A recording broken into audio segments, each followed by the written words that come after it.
Depuis le déclenchement du conflit en 2013, on estime que jusqu'à 6000 personnes ont trouvé la mort en République centrafricaine. Environ la moitié de la population du pays, soit 2,5 millions d'habitants, a besoin d'aide humanitaire. On recense aussi près de 690 000 déplacés internes en raison de l'extension du conflit.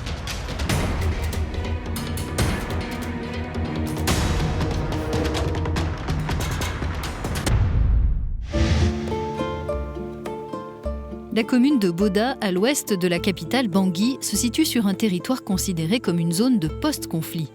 Le contraste est frappant avec le reste de la République centrafricaine. Les groupes armés contrôlent presque toutes les provinces du centre et du sud du pays. L'instabilité politique et les tensions religieuses et interethniques se sont intensifiées l'an dernier.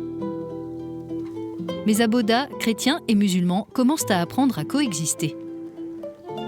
Aujourd'hui, des patients de toutes confessions fréquentent l'hôpital local.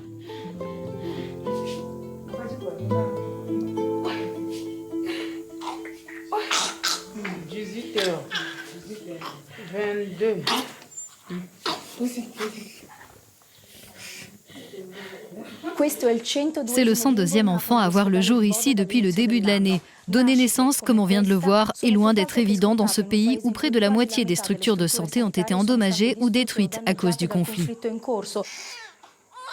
La République centrafricaine affiche les deuxièmes plus forts taux de mortalité maternelle et infantile au monde. C'est dans ce contexte que l'ONG Halima, financée par le service de la Commission européenne à l'aide humanitaire, gère cet hôpital, fonctionnant 24 heures sur 24, ainsi qu'un réseau de centres de soins isolés.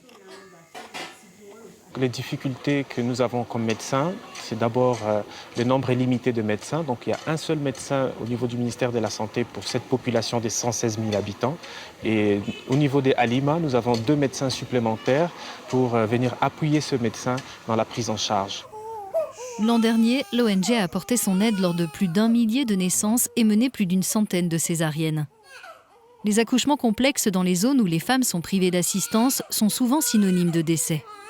Cette patiente est venue de loin, avec une accessibilité de 5 km par rapport au centre de santé. Puis après, il a pris une moto pour venir et 1 heure après, elle a fait une césarienne. Donc ce n'était pas très facile. Heureusement qu'on a pu sauver le bébé et la maman aussi va très bien.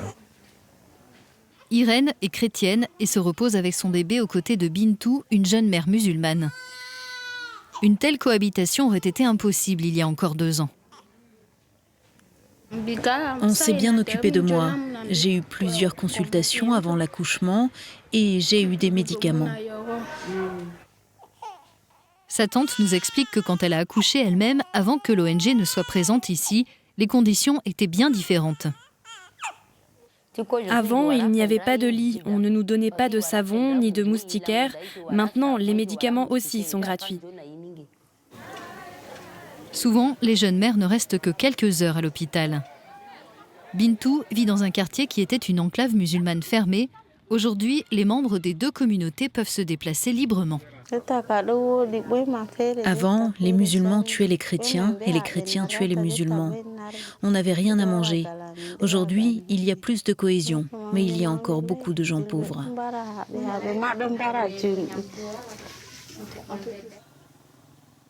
Malgré les difficultés qui demeurent dans des régions comme celle de Boda, l'accès aux soins est inexistant ou très limité dans de nombreuses zones directement affectées par le conflit.